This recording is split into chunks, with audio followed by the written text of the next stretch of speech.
Hello everyone, I hope आप सब अच्छे होंगे। तो इस वीडियो में हम करने वाले हैं influence of heredity and environment on development वाला टॉपिक, जो कि सीटेट के सिलेबस का ही टॉपिक है। अगर आप सीटेट के सिलेबस को रेफर कर रहे हैं तो ये वीडियो होने वाली है लेस देन 10 मिनट्स, और हमारी सारी की सारी वीडियोस जनरली 10 मिनट सीरीज होती है ताकि आप क्विकली क्या कर सके, ग्रैब कर सके। So without wasting time start करते हैं अपने टॉपिक को। राइट, तो अब बात आती है हेरिडिटी और एनवायरनमेंट की। तो सबसे पहले हेरिडिटी क्या होती है? हेरिडिटी होती है द दैट प्रोसेस जिसके अंदर पेरेंट्स के कैरेक्टर्स किस में जाते हैं, उनके बच्चों में जाते हैं। ठीक है, पेरेंट्स के कैरेक्टर उसके बच्चों में जाते हैं, जैसे कि हाइट हो गई, ठीक है, फेशियल कैरेक्टर्स हो गए। राइट, तो चाइल्ड डेवलपमेंट के अंदर बच्चे के पेरेंट्स के जो कैरेक्टर्स होते हैं वो बहुत इन्फ्लुएंस करते हैं, और बच्चे का एनवायरनमेंट बहुत इन्फ्लुएंस करता है किसमें? चाइल्ड की डेवलपमेंट के, चाइल्ड के ग्रोथ में। सो factors affecting growth and development is heredity. Heredity यानी जो कैरेक्टर्स पेरेंट्स से आएंगे, और एनवायरमेंटल फैक्टर, उसका एनवायरनमेंट कैसा है, वो किस एनवायरमेंट में रह रहा है, वो सारी चीजें बहुत ही ज्यादा इंपॉर्टेंट रोल प्ले करती है।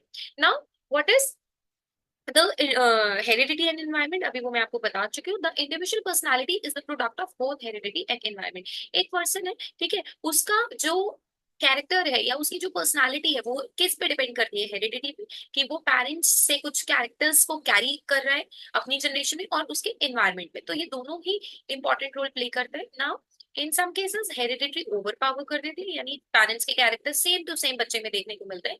और कुछ केसेस में एनवायरमेंट के कैरेक्टर्स जो होते हैं वो बहुत ही ज्यादा इंपॉर्टेंट रोल प्ले करता है। फॉर एग्जाम्पल, कि मान लीजिए एक बच्चा है, ठीक है, वो पैदा हुआ, और पैदा होने के बाद आफ्टर 5 इयर्स वो क्या हो गया, वो बाहर चला गया, उसकी स्कॉलरशिप लग गई और वो अमेरिका में ही पढ़ रहा है।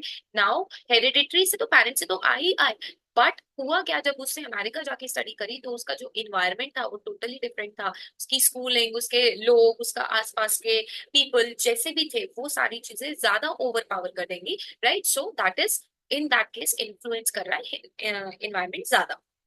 It is because of this difference individual, हर एक इंडिविजुअल का physique, body structure, character, personality traits जो होते हैं वो एक दूसरे से डिफरेंट होते हैं। A child development represent the interaction of hereditary and environment। एक चाइल्ड का डेवलपमेंट हेरिडिटी और एनवायरमेंट दोनों पे ही डिपेंड करता है। हेरिडिटरी का मतलब है कि चाइल्ड का जो पोटेंशियल था, determines the potential of the child, कि चाइल्ड कितना कुछ कर सकता है, how much the child can do. और एनवायरमेंट क्या बताता है? That how much extend to which the potential is achieved, ठीक है, वो उसने कितना अचीव कर लिया है, that tells about the environment.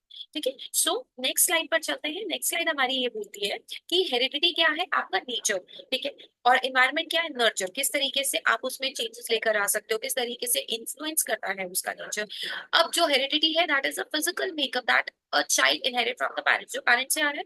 और एनवायरमेंट में क्या आ जाएगा, उसका फैमिली, उसका स्कूल, उसका नेबर, उसकी मीडिया। मीडिया मतलब कैसा एंटरटेनमेंट वो गेन कर रहा है, दैट कम्स इन मीडिया। कैसे टीवी सीरियल्स देख रहा है, किस तरीके से उसकी ग्रूमिंग हो रही है, वो डिस्कवरी ज्यादा देख रहा है। ठीक है, तो ये सारी चीजें इंपॉर्टेंट है। हर human being is born as a result of conception which takes place to the biological factors। conception मतलब जैसे ही मदर ने कंसीव किया उसके बाद बच्चे के अंदर बच्चे का डेवलपमेंट होना शुरू होगा, और चाइल्ड के अंदर कुछ कैरेक्टरिस्टिक्स जो होंगे वो पेरेंट्स के आएंगे, जैसे उसका स्ट्रक्चर, कॉम्प्लेक्शन, फेयर है, डार्क है, राइट, व्हीटिश कलर है, हेयर कैसा है, हाइट कैसी है, ये सारे स्ट्रक्चर्स जो है ये जीन्स के ऊपर डिपेंड करते हैं, पेरेंट्स के डीएनए के ऊपर, और वही डीएनए आगे नेक्स्ट जनरेशन में कैरी फॉरवर्ड होते हैं। हेरिडिटरी में अगर आप यहाँ देखें तो क्या हो रहा है, पेरेंट्स के कैरेक्टर जो है बच्चे के कैरेक्टर्स के साथ मिल रहे हैं, उसकी आईज, उसकी ईयर्स। अब अगर इसकी हाइट की बात करें तो उसकी हाइट मदर की हाइट से मिल रही है। तो बेसिकली पेरेंट्स के कैरेक्टर्स जो है वो बच्चे के अंदर गए हैं, कैरी फॉरवर्ड हुए, right.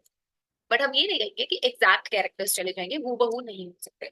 Now what are characters? Characters are also called as traits. तो what are traits? Eye colour, hair colour, height, body का structure, facial features, skin colour, right, ये सारे जो होते हैं ये कैरेक्टर्स कैरी फॉरवर्ड होते हैं, कहाँ से? पेरेंट्स से। ठीक है, बट हम ये नहीं कह सकते कि हूबहू हो जाएंगे, कुछ परसेंटेज जो रहते हैं वो कैरी फॉरवर्ड होते हैं। इन्वायरमेंट क्या है? Environment is the sum of total surrounding.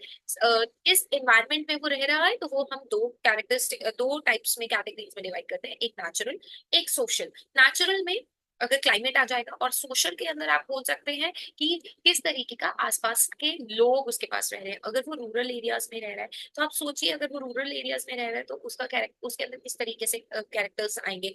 ठीक है, और अगर वो अर्बन एरियाज में रह रहा है तो उसकी लैंग्वेज पे कितना फर्क पड़ेगा। रूरल एरियाज में लैंग्वेज पे डिफरेंट तरह की लैंग्वेज बोली जाती है, ये सारी चीजें अफेक्ट करते हैं। सो ये जो चाइल्ड है, family you help you know the child needs. Family can help you incorporate embrace. Family help करेगी बच्चे की learning experience बनने में. Family can help the child to know the child history. Community भी help करती है बच्चे को किस तरीके से उसकी learning में. And community can also help the child with the resources and the services. ठीक है. For example, किस तरीके से child को अपनी community में से अगर हम बात करें पोस्ट ऑफिस जाना है, ये सारी चीजें जो इन्वायरमेंट है ये बहुत ही इंपॉर्टेंट रोल प्ले करता है ना. जोग्राफिकल इन्फ्लुएंसेस ये मैं आपको बता चुकी हूँ. जोग्राफिकल इन्फ्लुएंसेस में क्या होगा, जोग्राफिकल इन्फ्लुएंसेस में किस तरीके का एरिया है, विलेज है, किस तरीके का क्लाइमेट है, ठीक है, अगर स्कूल्स वगैरह है या लाइब्रेरी वगैरह है या नहीं है. तो ये सारी चीजें जो है बच्चे की डेवलपमेंट पे फर्क लेकर आते हैं. Right. So this is all about the factors which are important. Now no person can be born without heredity. कोई भी person बिना हेरिडिटी और बिना जीन्स के डेवलप नहीं कर सकता. जे eats healthy low fat, so her obesity genes are not triggered, मतलब वो मोटा नहीं होगा. पर के जो है वो हमेशा फैटी अनहेल्दी चीजें खाता है तो वो उसमें मोटापा आएगा. तो ये क्या हुआ, ये इन्वायरमेंट से उसकी डेवलपमेंट हुई. और ऊपर वाला जो था इसके अंदर वो हेल्दी फूड भी खाता है, ये भी इन्वायरमेंट में है, बट उसने अपना जो फीडिंग हैबिट्स है वो क्या कर रखा है, वो प्रॉपर अच्छा कर रखा है. राइट. उसके बाद आता है हमारा socio economical status and its influence. Socio economic status मतलब सोसाइटी में फाइनेंशियली किस तरीके का स्टेटस है वो भी डिपेंड करता है. फॉर एग्जाम्पल अगर कोई बच्चा पुअर परिवार से है या फिर एक मिडिल क्लास परिवार से है, ठीक है, उसकी ग्रूमिंग और एक रिच पर्सन की ग्रूमिंग में बहुत ही ज्यादा डिफरेंस आ जाएगा. ठीक है. सेल्फ अवेयरनेस में चेंजेस आएंगे. सेल्फ मैनेजमेंट, किस तरीके से बच्चा अपने आप को मैनेज करता है. सेल्फ सोशल अवेयरनेस, ठीक है, किस तरीके से किसी से ग्रीटिंग करनी है, किस कहाँ कौन सी ऐसी एरियाज होंगे जहाँ पे इम्पैथी शो करनी जरूरी है. उसकी रिलेशनशिप स्किल्स में, रिस्पॉन्सिबल डिसीजन मेकिंग में. ठीक है. एक बच्चा है जिसके सारे डिसीजन उसके पेरेंट्स लेता है, पर एक बच्चा है जिसके सारे डिसीजन को खुद से लेने. ठीक है. सो ये सारी चीजें जो होती है बच्चे की ग्रूमिंग में हेल्प करती है. So this is all about today's video. I hope आपको समझ में आया होगा. आप अपने डाउट्स को कमेंट बॉक्स में डालिए और अगर वीडियो अच्छी लगी तो like subscribe and please do share the video.